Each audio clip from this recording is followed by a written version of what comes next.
इस क्वेश्चन को देखो, क्वेश्चन नंबर 11 आपसे कह रहा था the work function of a metal is 4 electron volt.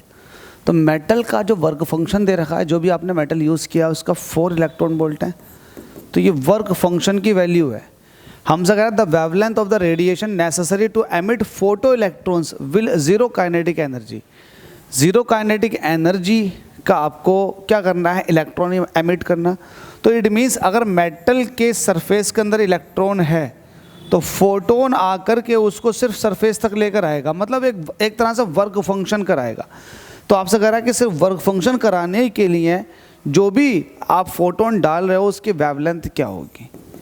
तो आप कहीं ना कहीं ये कहेंगे कि ये एनर्जी है, इस तरह की ये फिर इतनी एनर्जी प्रोड्यूस करने के लिए जो वेवलेंथ होगी फोटोन की वो कितनी होगी। तो आप सिंपल जानते हो कि एनर्जी इज इक्वल टू होता है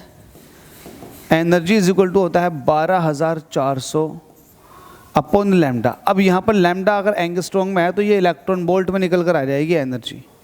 तो एनर्जी आपको दे रखी है एक तरह से 4 इलेक्ट्रॉन वोल्ट। जो भी आप फोटोन इस्तेमाल करोगे उसकी एनर्जी 4 इलेक्ट्रॉन वोल्ट होनी चाहिए, ठीक है। जब 4 इलेक्ट्रॉन वोल्ट एनर्जी होगी तो उसकी वेवलेंथ कितनी होगी, अप्रोक्सीमेट वैल्यू है ये 12,400 इलेक्ट्रॉन वोल्ट अपॉन लैम्डा। ये एंगस्ट्रॉन्ग में निकल कर आएगा, ध्यान रखना। तो इलेक्ट्रॉन वोल्ट से इलेक्ट्रॉन वोल्ट कट गया। आपको यहाँ से लैम्डा चाहिए तो लैम्डा इज इक्वल टू हो जाएगा 12,400 डिवाइडेड बाई 4।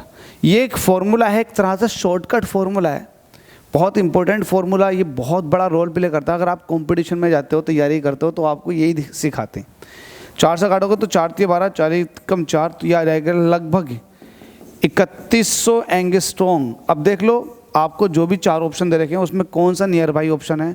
तो option number c is the nearby option, 3108 angstrom. बात यही है 3100 एंगस्ट्रॉन्ग का आपको एक तरह का फोटोन चाहिए जिसकी वेवलेंथ 3100 एंगस्ट्रॉन्ग है।